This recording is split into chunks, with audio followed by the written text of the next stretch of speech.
Today we're going to be showing you how to make salted caramel milk. This recipe only requires 2 ingredients and only takes 2 minutes, so let's get started.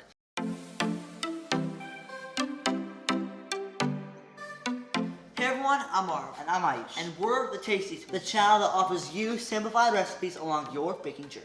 Alright, we filled a glass with 2 cups of whole milk and we're going to microwave this for 1 minute until it becomes hot.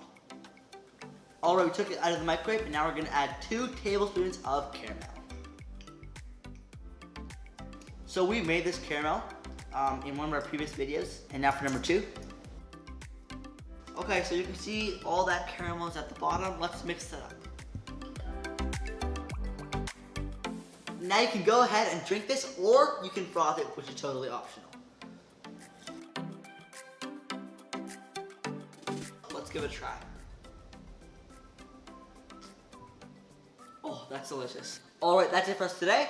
Thank you so much for watching. Tune in tomorrow at 12 p.m. Pacific time for the next video in this 30-day posting challenge. If you enjoyed this video, consider giving us a thumbs up down below. But that's it for now, so click over here for our last video. Click down there for our 30-day posting challenge. And if you would like, subscribe right here. And we will see you in our next video. Have a great day. Bye.